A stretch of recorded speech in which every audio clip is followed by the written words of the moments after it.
अस्सलामुअलैकुम। किताबों की दुनिया में खुशामदीद। कमर अजनालवी के नावल मुक़द्दस मूर्ति की किस्त नंबर 23 आपके पेशे खिदमत है। जब वो आपकी आज्ञा से भेजी गई है तो कहने के लिए क्या बाकी रह जाता है। अब सिर्फ ये पूछना चाहता हूँ, क्या वो आई भी आपकी मर्ज़ी से थी? वो कुछ परेशान से हो गए और संभल कर बोले, यही समझ लो। मैं तो वही समझूंगा जो आप कहेंगे। वो अपनी खुशी से यहाँ आ गई थी, तो क्या यहाँ से जाते हुए भी खुश थी? मेरे इस सवाल का जवाब देते हुए वो हिचकिचा रहे थे। कहने लगे, हम इस समय जलपन्ना के बारे में कोई बात नहीं करेंगे। फिर कौन सी बात करना चाहते हैं आप? थोड़ी देर पहले तुमने रूपतारा का जिक्र किया और दोष लगाया कि वो अगवा करके लाई गई। तुम्हारे पास इसका क्या सबूत है? उनके सवाल ने मुझे चौंका दिया। मैंने जवाब दिया, सबूत है मेरे पास। पुरोहित गंजाल ने रूपतारा को आपके पिता मंगल साहू के ज़रिए अगरतला से अगवा किया। उसे बुद्ध मंदिर में भगवान की नर्तकी बनने और सदा कुंवारी रहने की पेशकश की। उसने इनकार कर दिया। आपके पिता ने उसके भाई विशाल राय को 5,000 रुपये दान देने का लालच दिया। वो भी नहीं माना। इसी रात रूपतारा को आश्रम से गायब कर दिया गया। विशाल राय ने रिपोर्ट लिखवाई, रियासती पुलिस के पास गया और निराश लौटा। इंस्पेक्टर का मुंह भी शायद बंद कर दिया गया था। विशाल राय पागल हो गया। वो दीवानावार अपनी बहन को ढूंढता रहा। उसे मंगल साहू और पुरोहित गंजाल की तलाश थी। इस वाक़े के 2 साल बाद आपके पिता एक भिक्षु के साथ चटागांग के बूथ कॉन्फ्रेंस में शरीक होने गए थे। रामगार्द की तरफ जाते हुए उन पर घने जंगल में हमला हुआ। वो हमला विशाल राय ने किया था, जिसने चटागांग से उनका पीछा किया और रामगार्द के जंगल में घेर लिया। उसके वार से भिक्षु तो वहीं मर गया, मगर मंगल साहू जी घायल होकर भाग निकले और सीधे बाटीपारा पहुँचे। जिस दाव से उन पे हमला किया गया था वो जहर में बुझा हुआ था, इसीलिए वो इतनी जल्दी चल बसे। ये कहानी सुनकर स्वरूप जी हैरान रह गए और गंजाल परेशान सा नज़र आने लगा। स्वरूप जी बोले, तुम्हें ये सब कुछ कैसे मालूम हुआ? मैं विशाल राय के घर वालों से मिल चुका हूँ। गंजाल बोला, क्या संबंध है तुम्हारा विशाल राय से? वही जो काया पुंथा से है। ये नाम सुनकर गंजाल का पूरा शरीर हिल गया। उसका रद्द अमल जाहिर करता था कि वो कोई ऐसी बात जानता है जो स्वरूप जी को भी नहीं मालूम। वो बोला, मैंने तुमसे विशाल राय के बारे में पूछा है। तुम मुझसे कब मिले थे? वो खुद है कहाँ? मैं बताने ही वाला था कि वो रंगामती के शुमाल मशरिक की पहाड़ी पर रहता है कि नागा मुझे ख्याल गुजरा, अगर विशाल राय का पता बता दिया तो कहीं उसका जीवन खतरे में ना पड़ जाए। गंजाल के खुफिया हाथ बहुत दूर दूर तक फैले हुए थे। मैंने कहा, विशाल राय को अगर मौत ने मोहलत दी होती तो वो तुम्हें भी ढूंढ लेता। वो तो उसी दिन मर गया था जब तुम रूपतारा को अगरतला से लेकर भागे थे। फिर भी मर मर के जीता रहा और तुम्हें ढूंढता रहा, मगर उसकी मौत तुम्हारा जीवन बन गई है। मैंने ये झूठ सिर्फ विशाल राय की ज़िंदगी बचाने के लिए बोला था, जिसे गंजाल ने सच समझ लिया। उसके चेहरे पे इत्मीनान दौड़ गया। उसने अपनी सांप जैसी आंखों से मुझे घूरा और बोला, ये जानकर दुख हुआ कि विशाल राय मर चुका है, वरना वो ही गवाही दे सकता था कि रूपतारा अपने पैरों से चलकर हमारे साथ आई। किसी ने उसे मजबूर नहीं किया। अगर वो यही समझता जो तुम कह रहे हो तो मंगल साहू को कत्ल क्यों करता? वो कत्ल नहीं हुए, एक हादसे का शिकार हो गए थे। रामगार्द के जंगल में उन पर बाघ ने हमला कर दिया था। स्वरूप जी ने भी फ़ौरन तायद की। ये दुरुस्त है केशव, पिताजी के शरीर पर पंजों के निशान देखकर हम भी इसी नतीजे पर पहुँचे कि किसी बाघ ने उन्हें घायल कर दिया है। स्वरूप जी, जिस रात विशाल राय ने हमला किया एक बाघ भी कूद पड़ा था, जिसकी वजह से उनके शरीर पे पंजों का निशान ज़रूर पड़े होंगे, लेकिन वो उसी दाव का शिकार होकर मरे जिसका हमला विशाल राय ने किया था। मैं आपको कोई झूठी कहानी घड़कर नहीं सुना रहा। हमले के वक्त विशाल राय अकेला नहीं था, उसके 2 साथी और भी थे। वो दोनों जिंदा हैं और इस वाक़े के गवाह हैं। स्वरूप जी बोले, आखिर तुम कहना क्या चाहते हो? कहना ये चाहता हूँ कि रूपतारा का अगवा तो गंजाल ने किया और उसकी सज़ा मंगल साहू को भुगतना पड़ी। गंजाल का चेहरा एकदम खौफनाक हो गया और स्वरूप जी से बोला, सुन रहे हैं आप, ये मूर्ख मुझ पर क्या दोष लगा रहा है? स्वरूप जी ने गंजाल की बात का कोई जवाब न दिया। अलबत्ता मैंने जवाब दिया, पुरोहित गंजाल, जिसे तुम झूठी कहानी समझते हो, वो एक दुखी परिवार का मरसिया है। रूप तारा ने तुमसे रहम की इल्तिजा की, दया की भीख मांगी, मगर तुमने उसकी एक ना सुनी। अब मैं बताता हूँ, एक दिन तुम किसी से अपने जीवन की भीख मांगोगे और वो भीख तुम्हें नहीं मिलेगी। मेरे अल्फाज सुनकर गंजाल बुरी तरह चौंका, लेकिन बोला कुछ नहीं। उसकी जगह स्वरूप जी बोले, थारो केशव, साहूकारी में बाज़ असरार ऐसे हैं जो नस्ल दर नस्ल चले आते हैं, उन्हें अफशा करने का हुक्म नहीं। इनमें नाच पूजा के लिए नर्तकी का चुनाव भी एक रूहानी भेद है। मैं तुम्हारी गलतफहमी दूर करने की खातिर इतना बता देता हूँ कि हर नाचने वाली लड़की भगवान की नर्तकी नहीं बन सकती। उसकी एक ख़ास अलामत होती है। उसी अलामत या निशानी की वजह से वो भगवान की चहीती समझी जाती है और ये शर्त रखी जाती है कि वो उम्र भर कुंवारी रहे। अपनी नर्तकी का चुनाव भगवान खुद करता है और उसके मन में ये बात डाल देता है कि वो नाच पूजा की खातिर मोह माया के संसार को त्याग दे और दुनिया से अपना नाता तोड़ ले। इस तरह नर्तकी अपनी मर्जी से साहूकारी में आ जाती है। इसे तुम अगवा नहीं कह सकते, ये एक गैबी बुलावा है। विशाल राय ज्ञान और इरफान के ये भेद नहीं जानता था, इसीलिए उसने समझा होगा कि रूप तारा को अगवा किया गया। जब ही उसने पिताजी को इंतकाम का निशाना बनाया और उन पर जहरीले दाव से हमला किया। रूप तारा की जुदाई से उसके परिवार को जो दुख पहुंचा, उसका बदला से भगवान ही देगा। ये तो अपने खेल वही जानता है। फिर भी विशाल राय की मौत के बाद उसके बाल बच्चों की सहायता के लिए तुम जितनी रकम कहो मैं देने को तैयार हूँ। मैंने कहा, विशाल राय का परिवार आपकी सहायता कबूल नहीं करेगा। वो अफसोस से हाथ मल के रह गए। मैंने कहा, एक बात ने मुझे ज़रूर परेशान किया है। भला भगवान को किसी नर्तकी से क्या लेना देना? कहीं आपका ये मतलब तो नहीं कि हिंदू शास्त्रों के देवता इंद्र की तरह गौतम सिद्धार्थ भी लड़कियों का नाच देखकर खुश होते हैं? तुमने ठीक समझा है, मगर भगवान बुद्ध तो देवताओं और उनके कर्तव्य को नहीं मानते थे।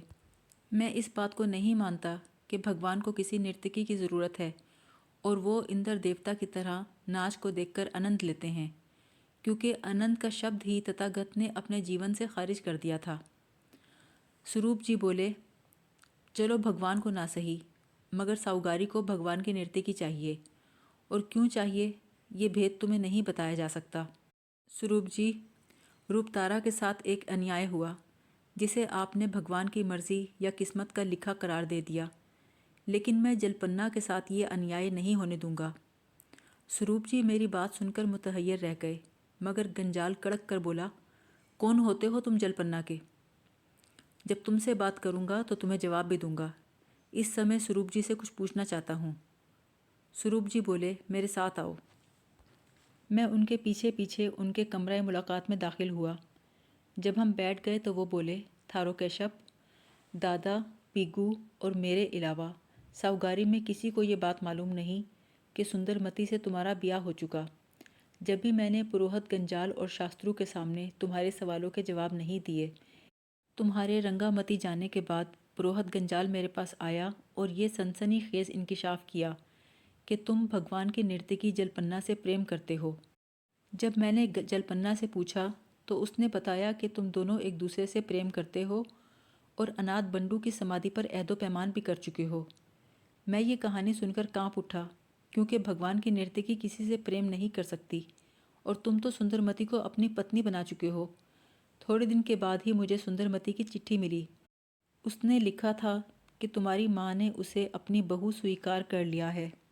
मैंने जलपन्ना को समझाया कि भगवान के नर्तकी होने के नाते उसका किसी और से प्रेम करना पाप है, मगर वो यही कहती रही कि मैं केशव बाबू को अपना भगवान मानती हूँ, उन्हीं से प्रेम करती हूँ।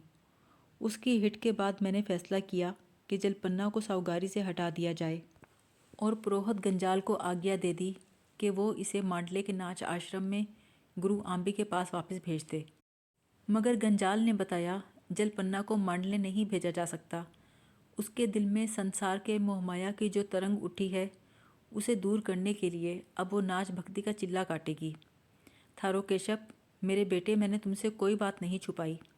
मैं उस लड़की का बाप हूँ जिसकी किस्मत के तुम मालिक बन चुके हो। वो तुम्हारी पत्नी है।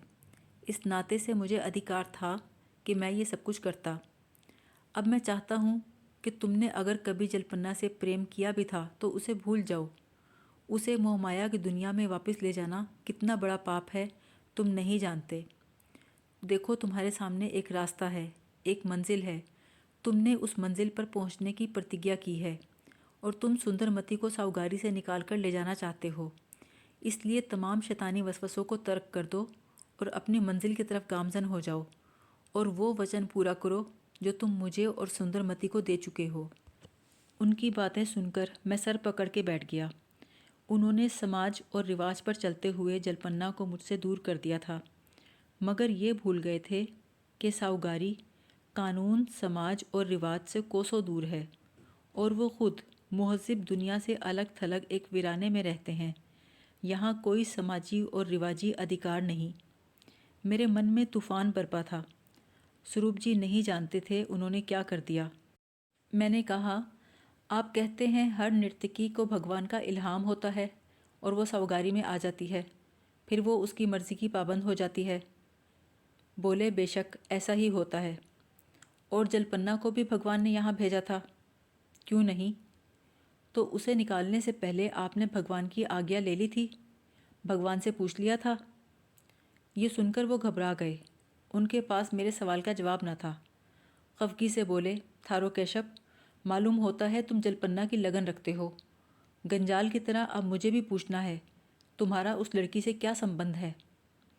ये मेरे सवाल का जवाब नहीं, मगर आपने जो कुछ पूछा है उसके बताने का समय अभी नहीं आया, क्योंकि अभी तो आप ये भी नहीं जानते कि जलपन्ना कौन है। कौन है? काया पुंथा की बेटी, जिसे ज़बरदस्ती सावगारी में लाया गया। स्वरूप जी उठ के खड़े हो गए। तुम उसके बाप को जानते हो? नहीं, ये झूठ है। उसे ज़बरदस्ती नहीं लाया गया। वो अपनी मर्ज़ी से बग़ैर किसी हिल हुज्जत के आई थी। अगर आप बैठ जाएं तो मैं कुछ अर्ज़ करूं। वो अपनी बदहवासी पर काबू पाकर बैठ गए। बोलो, क्या कहना चाहते हो? अगर आप वादा करें कि पुरोहित से बात नहीं करेंगे तो मैं बताऊं जलपन्ना यहाँ कैसे लाई गई थी। वो बोले, मैं उसे खुद लाया था, मांडले के नाच आश्रम से। फिर भी वादा करता हूँ, जो तुम कहोगे गंजाल को नहीं बताऊँगा। मैंने उन्हें बताया, पुरोहित गंजाल जलपन्ना के बाप काया पुंथा को अच्छी तरह जानता है, मगर इनकार करता है। इस मामले में शंकर इसका आलायकार है। 1 बरस पहले जब चांद ग्रहण की रात पुरोहित गंजाल ने अजीबो-गरीब सपना देखा और बताया कि भगवान ने उसे दर्शन दिए हैं कि मांडले के नाच आश्रम से जलपन्ना नाम की एक लड़की को सावगारी में ले आओ, तो इस बात की तस्दीक शंकर ने नहीं की थी कि मांडले में एक नाच आश्रम है। बोले, हाँ, उसी ने तस्दीक की थी कि वो चंद बरस पहले मांडले गया था, जहाँ उसने गुरु आम्बी का नाच आश्रम देखा था। फिर जब गंजाल ने आपके साथ मांडले जाने का प्रोग्राम बनाया तो शंकर ने वहाँ जाने से इनकार क्यों कर दिया था? बोले, उसने कहा था आश्रम के चौकीदार से उसका झगड़ा हो गया था, जिसके कारण चौकीदार की आंख फूट गई थी। अगर वो हमारे साथ जाएगा तो हो सकता है कोई नया झगड़ा ना हो जाए। नहीं स्वरूप जी, मैं आपको बताता हूँ, शंकर का कभी चौकीदार से कोई झगड़ा नहीं हुआ। उसकी आंख शंकर के कारण नहीं फूटी। उसकी आंख तो लड़कपन में फूट गई थी, जब वो खटमंडू में रहता था। स्वरूप जी इस इंकिशाफ पर हैरान रह गए। कुर्सी पे पहलू बदलकर बोले, तुम्हारे पास इस बात का क्या सबूत है कि नेपाली चौकीदार की आंख लड़कपन में फूट गई थी? मैंने कहा, चौकीदार के पास अपने लड़कपन की तस्वीर है, उस तस्वीर में भी उसकी आंख फूटी हुई है। स्वरूप जी बड़े बेचैन और परेशान दिखाई दे रहे थे। मगर शंकर ने झूठ क्यों बोला? इसका जवाब देने से पहले मैं आपको ये बता दूं कि जलपन्ना का बाप काया पुंथा बर्मा के शहर हिकामती का एक बहुत बड़ा ज़मींदार था। जब आपने गंजाल के हमरा मांडले का सफ़र किया और गुरु आम्बी के नाच आश्रम में पहुँचे तो आपने उससे पूछा तो होगा कि जलपन्ना उसके नाच आश्रम में कैसे पहुँची? बोले, हाँ, गुरु आम्बी ने बताया था वो हकामती की एक अनाथ बेसहारा लड़की है, जिसे ईश्वर का कोई भगत 3-4 साल पहले आश्रम में छोड़ गया था, फिर कभी लौट के नहीं आया। अब मैं आपको बताऊं, ईश्वर का वो भगत शंकर ही था। स्वरूप जी पर जैसे हैरतों का पहाड़ टूट पड़ा। शंकर ने नेपाली चौकीदार से अपने झगड़े और उसकी आँख फूटने वाली कहानी इसलिए सुनाई कि जिस रात शंकर जलपन्ना को गुरु आम्बी के हवाले करके आश्रम से निकल रहा था, चौकीदार ने उसकी शक्ल देख ली थी। शंकर आपके साथ मांडले इसलिए नहीं गया कि चौकीदार उसे पहचान लेगा और ये राज फाश कर देगा कि ये तो वही शख्स है जो एक दिन जलपन्ना को आश्रम में छोड़कर गया था। मेरे इंकिशाफात पर स्वरूप जी तस्वीरें हैरत बनते जा रहे थे। मैंने जो कुछ बताया उससे स्वरूप जी की नज़रों में शंकर और गंजाल के किरदार कुछ मशकूक से हो गए। वो सोचने पर मजबूर हो गए कि जलपन्ना के मामले में कहीं ना कहीं गड़बड़ ज़रूर हुई है। बोले, मालूम होता है तुम जलपन्ना के बारे में बड़ी मालूमात रखते हो। अचानक मुझे उस तस्वीर का ख्याल आया जो मैं लेकर आया था। मैंने कोट की जेब में हाथ डालकर तस्वीर निकाली और स्वरूप जी के हाथ में दे दी। तस्वीर में चंद्रबाला अपनी बड़ी बहन कुसुमबाला के साथ खड़ी थी। तस्वीर देखकर स्वरूप जी बुरी तरह चौंके। मैंने कहा, इस तस्वीर में किसी को पहचानते हैं आप? बोले, एक तो जलपन्ना है। मैंने कहा, जलपन्ना नहीं है स्वरूप जी, ये उसकी बदनसीब माँ चंद्रबाला है। मगर तुम्हें यह तस्वीर कहाँ से मिली? तस्वीर कहाँ से मिली? मैं चंद्रबाला और कायापुंथा के बारे में क्या जानता हूँ? ये सब बातें मैं समय आने पर बता दूंगा, मगर अब तो आपको मुझ पर विश्वास होना चाहिए कि मैं जलपन्ना के बारे में सही मालूमात रखता हूँ। मैंने कोई बात झूठ नहीं कही। स्वरूप जी ने दोनों हाथों से अपना सर पकड़ लिया और बोले, अगर शंकर ही जलपन्ना को मांडले के नाच आश्रम में छोड़कर आया था तो गंजाल से ये बात छुपी नहीं रह सकती थी। फिर उसने ये जाहिर क्यों किया कि वो जलपन्ना को नहीं जानता? और चांद गिरहन की रात इधर गंजाल ने और उधर गुरु आम्बी ने एक जैसे सपने देखे। कैसे देखे? उन दोनों को जलपन्ना के बारे में ज्ञान कैसे हासिल हुआ? इन बातों के जवाब में मैंने चुप रहना बेहतर समझा। जितना वो खुद सोचेंगे उनके शकूक इतने ही बढ़ेंगे। फिर मैंने कहा, गंजाल ने जलपन्ना को कहाँ भेज दिया है? बोले, वो जहाँ भी होगी अपनी भूल का प्रायश्चित कर रही होगी। उसे नाच भक्ति का चिल्ला काटना होगा। और ये चिल्ला कब तक काटेगी वो? जब तक उसके मन से मोह माया का मैल धुल नहीं जाता। हो सकता है 2-3 महीने या 2-3 बरस लग जाएं। उनके अल्फाज से मेरा दिल जलने लगा, लेकिन मैं उसकी फौरी वापसी चाहता हूँ। वो आपके हुक्म पर निकाली गई है। अब आप ही आज्ञा दें ताकि वो वापस आ जाए। पुरोहित गंजाल को हिदायत करें कि उसे 2-3 दिन के अंदर वापस बुला ले। स्वरूप जी बड़े तैश में खड़े हो गए। मैं ये आज्ञा नहीं दे सकता। उनके इनकार का साफ मतलब ये था, वो जलपन्ना को मुझसे दूर रखना चाहते हैं। मैंने कहा, कल रात आपने मुझे एक तहरीर दी थी, उस पर दादा और पीगू के अंगूठों के निशान भी लगवाए थे। आपने वादा किया था कि मेरी हर बात मानेंगे। वो बोले, मैं अपने लिखे से इनकार नहीं करता, मगर उस पर अमल उसी समय होगा जब तुम भगवान की मूर्ति ढूंढ लाओगे। वो ठीक कह रहे थे। उस तहरीर में यही शर्त थी कि भगवान की मतलूबा मूर्ति ढूंढने के बाद वो मेरी किसी बात से इनकार नहीं करेंगे। गोया मूर्ति की तलाश तक मेरा तुर्क का कार्ड बेकार था। मैं अजीब शशोपंज में था। शायद उनके दिल में जलपन्ना के लिए दया का कोई गोशा न था, मगर मैं अपनी माँ की बिछड़ी आत्मा को बेसहारा नहीं छोड़ सकता था। मैंने कहा, आप नहीं जानते उसका वापस आना क्यों ज़रूरी है। उसे साउगारी से निकालकर आपने भूल की है। अगर उसे वापस नहीं बुलाएंगे तो अन्याय होगा। वो सर्द लहजे में बोले, तुम्हें जलपन्ना की इतनी चिंता नहीं करनी चाहिए। उसकी चिंता तो और बढ़ गई है। अब मुझे भगवान की मूर्ति से पहले जलपन्ना को ढूंढना होगा और मैं ढूंढ लूँगा। मैं तेज़ी से कमरे से बाहर आ गया और ये ना देख सका कि इल्फाज की जो बिजली उन पर गिरा कर आया हूँ उसने क्या कुछ जला दिया। मैंने स्वरूप जी के सामने जलपन्ना के साथ अपने रिश्ते का भेद नहीं खोला था। मुझे डर था ये जानकर कि वो मेरी कुछ लगती है, कहीं गंजाल उसका खात्मा ही ना कर दे। मैंने उसे ढूंढने का फ़ैसला तो किया, मगर रास्ता कहीं दिखाई ना दे रहा था कि जाऊं तो किधर जाऊं। अपने कमरे में आकर बैठा तो थोड़ी ही देर में शास्त्रु आ गया। सिर्फ बात चलाने के बहाने से बोला, प्रभु, आप मालिक के साथ ऊपर ही बसेरा कर लोगे या नीचे वाला कमरा साफ़ कर दूं? शास्त्रु, अब साहूगारी का कोई कमरा मेरा बोझ नहीं उठा सकेगा। वो मेरी बात सुनकर बेचैन हो गया। अरे शास्त्रु, तेरे अंदर का भूत जागता है या सो गया? मैं तेरे उस भूत की बात करता हूँ जो कभी कभी मेरे दिमाग में घुसकर बैठ जाता है और तेरा संदेश मुझे पहुंचाता है। कुछ याद है? कुछ दिन पहले तेरा भूत चिटागांग में मेरा पीछा कर रहा था कि तेरे लिए बंगाल का बोलता गाता फड़फड़ाता तोहफा लेकर आऊं। जब भी तो मैं बंगाली मैना लेकर आया हूँ। वो आंखें पटपटाकर बोला, वो भूत नहीं है प्रभु, मेरे मन की तड़प है, मेरी आत्मा की शक्ति है जो आपका पीछा करती है और मन के तार हिला देती है। क्या तेरे मन की शक्ति जलपन्ना का पीछा नहीं कर सकती? क्या तेरी आत्मा ये खोज नहीं लगा सकती कि वो कहाँ भेज दी गई है? जलपन्ना की आत्मा मेरा संदेश सुने तब ना। क्या मतलब है तेरा?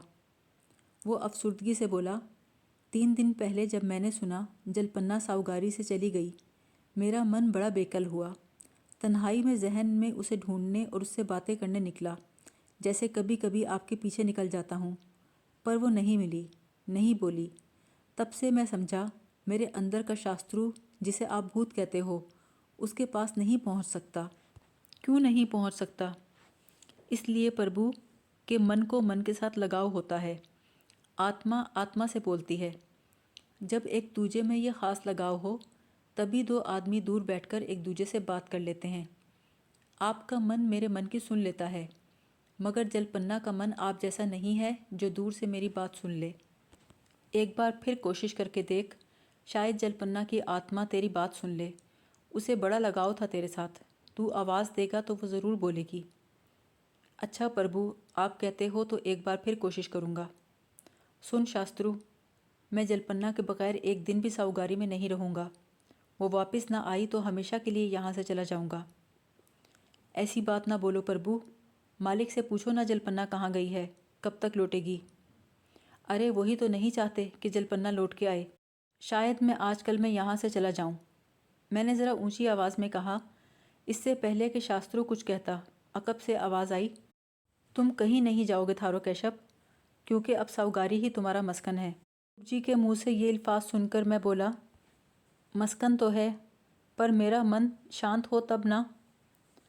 अगर मेरी किसी बात से तुम्हें दुख पहुंचा है तो उसे भूल जाओ। उन्होंने बड़े प्यार से मेरे कंधे पे हाथ रखा। केशव, तुम मेरे दुख बांटने आए थे, फिर मुझे छोड़कर कैसे चले जाओगे यहाँ से? उनके लहजे में वही मोहब्बत थी जिसका इजहार वो अक्सर करते थे। फिर वो शास्त्रु की तरफ घूमकर बोले, तू भी सुन ले शास्त्रु, अगर थारो केशव चला गया तो मैं मरने से पहले ही मर जाऊंगा। उनकी आवाज़ गुलूगीर हो गई थी। अब मैं बोला, अगर मैं कहीं गया भी तो अपने मन की शांति ढूंढने जाऊंगा। मैं तुम्हारे लिए परेशान हूँ केशव, भगवान से प्रार्थना करूँगा वो तुम्हारे मन को शांति दे। ये कहकर वो बेचैनी से मंदिर की तरफ चले गए। हम दोनों चुप खड़े उन्हें देखते रहे। मुझे लगा जैसे मैं उन्हें छोड़कर कहीं ना जा सकूँगा, मगर मेरा मन बेकाबू था। जलपन्ना की याद मुझे कचूके दे रही थी। मैं तसव्वुर में देख रहा था कि उसके कोमल पाँव में चिल्ला कशी की बीड़ियाँ डली हुई हैं। बोने शास्त्रु की आवाज़ भी सुन रहा था, प्रभु, क्या आपने मालिक को बता दिया है कि जलपन्ना से प्रेम करते हो? मैंने कहा, मेरे बताने ना बताने से क्या होता है, जलपन्ना उन्हें सब कुछ बता चुकी है, जब भी तो उसे साहूगारी से निकाला है। शास्त्रु, मैं अनाथबन की तरफ जा रहा हूँ, शायद देर से लौटूँ। स्वरूप जी पूछें तो उन्हें बता देना। वो फिक्रमंदी से बोला, मैं रोक तो नहीं सकता प्रभु, मगर गंजाल से युद्ध मोल ले चुके हो, बस होशियार रहना ज़रा। मैं साहूगारी के फाटक की सिमत चला तो सामने से गूंगे भिक्षु आते दिखाई दिए। वो एक कतार में थे। इस सर्दी में भी उनके पाँव नंगे थे और जिस्मों पे सिर्फ गिरवे चोले थे। मुझे देखकर मेकानिकी अंदाज में रुके, झुके और बेआवाज़ आगे बढ़ गए। उनकी एक सी हरकत व सकनात मुझे हैरान करती थीं, बिल्कुल मशीनी आदमियों की तरह चलते थे। अचानक मैंने देखा वो 7 नहीं 6 थे। मैंने सोचा शुबा है, नज़र चूक गई, फिर पलटकर गिना। वाकई आज वो 7 की जगह 6 थे। ये बात खिलाफ़े मामूल थी। फिर सोचा शायद इनमें से कोई बीमार हो। साहूगारी से निकलकर मैं अनाथबन की तरफ चला। ये रास्ता मेरा देखा भाला था। पहाड़ी टीलों को एक तरफ छोड़ता आगे बढ़ता रहा, मगर मैं गाफिल न था। बोने शास्त्रु ने मुझे ख़तरे का एहसास दिला दिया था। मैं बार बार दाएं बाएं और आगे पीछे देखता जा रहा था। फिर ठीक उस मकाम पर पहुंचा जहां जलपन्ना मुझे लेकर घने जंगल में दाखिल हुई थी। एकदम मुझे अपने पीछे कदमों की आहट सी सुनाई दी। खतरे के इस एहसास ने ऊंचे पर्वतों के पुरहोल सन्नाटे में और भी इजाफा कर दिया। घने जंगल का गहरा सकूत एक पुरस्कार खौफ में ढल गया। भयानक सकूत और खौफ के आलम में भी प्यार की वहशत मुझे अनाथ बंडू की समाधि की तरफ खींचे लिए जा रही थी। अचानक कुछ फासले पे खटका सुनकर उन्हीं कदमों रुक गया और फुर्ती से झाड़ियों में छुप गया। मेरे अंदर का आदमी कह रहा था, थारो केशव, खबरदार, तुम यहाँ अकेले नहीं हो। मैंने दूर दूर तक देखा, कोई नज़र न आया। मैं झाड़ियों से बचता बचाता उस मुकद्दस बरगद की तरफ बढ़ा जिसके पीछे अनाथ बंडू की समाधि थी। यही वो जगह थी जहाँ भगवान की नर्तकी ने मुझसे प्रेम का इकरार किया था। मेरे दिल में दर्द की लहर सी उठी, पलकों से कुछ आंसू गिरे। अनाथ बंडू की रूह को मुखातिब करके मैंने कहा, ए पवित्र आत्मा, तू इस वक्त तथागत के साथ आसमान पर बैठी है। गवाह रहना कि मैंने काया पुंथा की मजलूम बेटी को जो कौल दिया था उस पर आज भी कायम हूँ और मरते दम तक कायम रहूँगा। अगर जलपन्ना किस्मत की आँख से टपका हुआ आंसू है तो मैं उसे मट्टी में रुलने नहीं दूंगा। वो मेरे घराने की बिछड़ी हुई आत्मा है। मुझे शक्ति दे कि मैं उसे ढूंढ सकूं और उसे दुखों की आग में जलने से बचा लूं। जब मैं ये प्रार्थना कर रहा था तो पीछे सूखे पत्तों के चुरमुराने की आवाज़ आई। ये देखने के लिए कि समाधि की तरफ कौन आ रहा है, मैं फ़ौरन पीछे पलटा। अपनी हिफाजत के लिए मैंने अपनी कमर से खंजर निकाल लिया। ये वही खंजर था जो मुझ पर चंद्रगोना में थानमाना के त्यौहार पर फेंका गया था। मेरा ख्याल था दुश्मन शायद किसी झाड़ी के पीछे छुप गया है और मौका पाकर आगे बढ़ेगा, मगर यह ख्याल गलत साबित हुआ। वो गेरवा साया सा नज़र आया जो नंगे पैरों समाधि की तरफ बेआवाज़ बढ़ रहा था। उसकी जुर्रत हैरान कुन थी। जब वो नज़दीक आया तो मैंने पहचाना, वो साहूगारी के उन 7 गूंगे भिक्षुओं में से एक था जिन्होंने अपनी ज़बानें कटवा दी थीं। अब याद आया, जब मैं साहूगारी से निकल रहा था तो सहन में मैंने 7 की बजाय 6 भिक्षु देखे थे। गोया पुरोहित गंजाल ने मुझ पर हमला करने के लिए 7वें भिक्षु को भेजा था। मैंने उसे ललकार कर कहा, तुम्हारा इंतज़ार कर रहा हूँ, आगे आ जाओ। गूंगे भिक्षु ने मेरी आवाज़ सुनी, हाथ में खंजर देखा। घबराहट में उसने अपने दोनों हाथ सर पे रख लिए। ये इस बात का इशारा था कि वो अमान चाहता है। उसने अपने हलक से गूं गां की आवाज़ें निकाली। मैं उसकी बात का मतलब समझने से आरी था। करीब आकर बताओ क्या कहना चाहते हो। वो करीब आया और दोनों हाथ जोड़ के खड़ा हो गया, फिर एकदम मेरे चरणों में गिर गया। ये सब कुछ खिलाफ तवक्को था। मैंने उसे बाजू से पकड़ के उठाया और कहा, तुमने मेरा पीछा क्यों किया। उसने एक बार फिर हाथ जोड़ दिए, हलक से कुछ आवाज़ें निकालीं, कुछ इशारे किए, मगर मेरे पल्ले खाक ना पड़ा। अचानक जहन में एक तरकीब आई और मैं बोला, मैं तुमसे कुछ पूछता हूँ, तुम हाँ या ना में जवाब देना। उसने सर हिलाया। क्या तुम्हें पुरोहित गंजाल ने मेरा पीछा करने की हिदायत की है। उसने नफ़ी में सर हिला दिया। फिर किसकी आज्ञा से और क्यों आए हो यहाँ। पहले उसने इनकार में सर हिलाया, जिसका मतलब था किसी की आज्ञा से नहीं। फिर उंगली से अपने सीने की तरफ इशारा किया, गोया कह रहा था अपनी मर्जी से आया हूँ। कल रात तुमने दर्रे में भी मेरा पीछा किया था। उसने इस्पात में सर हिलाया। क्या मुझसे कोई काम है, कुछ कहना चाहते हो। उसने हाँ में सर हिलाया। किसके बारे में बात करना चाहते हो। उसने डांस का पोज बनाया, पाँव की एड़ी ज़मीन पे मारी जैसे पाँव में बंधे घुंघरू हों। मैं उसका एक्शन देखकर हैरान रह गया। अब मैं उसका मतलब कुछ कुछ समझा। तुम जलपन्ना के बारे में बात करना चाहते हो। क्या जानते हो जलपन्ना के बारे में। उसने उंगली से ज़मीन पर टूटी फूटी आसामी ज़बान में एक लफ्ज़ लिखा, कैद। उसका लिखा हुआ एक ही लफ्ज़ कैद अंगारे की तरह मेरे दिल पर लगा। मैं तड़प कर बोला, कहाँ कैद है वो। उसने ज़मीन पर एक और लफ्ज़ लिखा, दूर। उस जगह का नाम जानते हो। उसने नफ़ी में सर हिलाया। तुमने देखी है वो जगह। अब की बार उसका जवाब इस्बात में था।